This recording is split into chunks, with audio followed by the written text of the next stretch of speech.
Assalamualaikum warahmatullahi wabarakatuh. Perkenalkan, nama saya Siti Nurhalisyah dengan NIM 2511102443112. Kali ini saya ingin membawakan materi dengan tema pemilihan alternatif berbasis benefit cost ratio, rate of return, return of investment, dan return on equity. Bab 11 halaman 240 sampai 241 dari buku modul Ekonomi Teknik. Mengapa infrastruktur itu penting?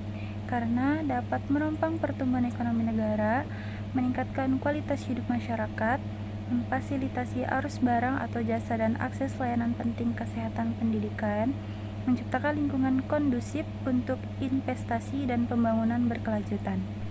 Lalu, adapun pemilihan alternatif dengan 4 metode. Yang pertama, benefit cost ratio, rasio yang membandingkan nilai manfaat total dengan biaya total suatu proyek.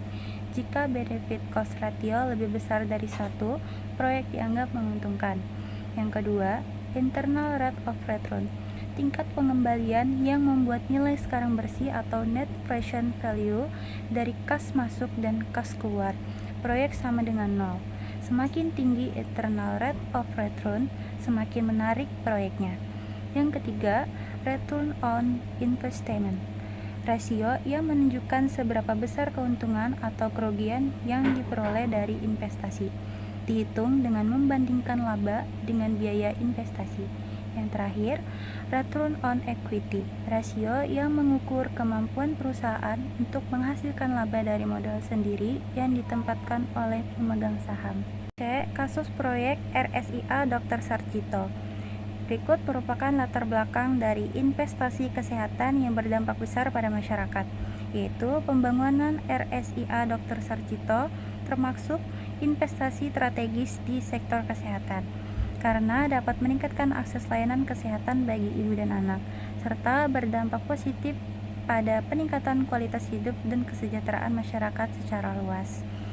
Dikelola oleh Kementerian Kesehatan RI, dikerjakan oleh kontraktor PT HK.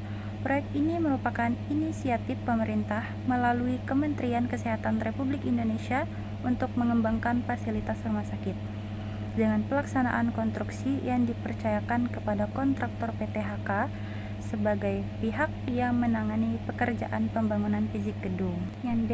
Spesifikasi proyek mengenai gedung khusus ibu dan anak di Kompleks RS Sarjito.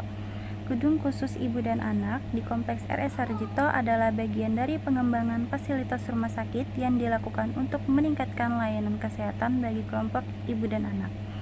Tujuannya untuk merespon kebutuhan akan layanan kesehatan yang lebih baik dan terfokus untuk ibu dan anak, sehingga berdampak pada peningkatan kualitas hidup dan kesejahteraan masyarakat.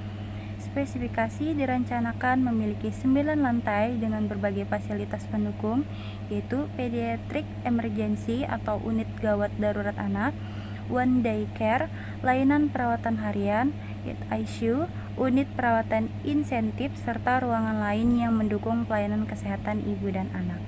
Dan kesimpulannya pada materi yang saya bawakan, yaitu yang pertama, pembangunan infrastruktur termasuk kesehatan menjadi pondasi penting bagi perekonomian dan kesejahteraan masyarakat. Yang kedua, pemilihan alternatif proyek memerlukan pemahaman karakteristik masing-masing metode analisis keuangan.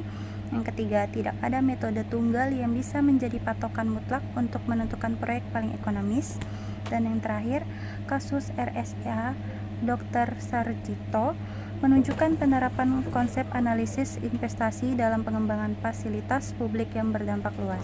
Sekian materi yang dapat saya sampaikan pada kali ini. Jika ada kesalahan kata mohon dimaafkan. Terima kasih. Assalamualaikum warahmatullahi wabarakatuh.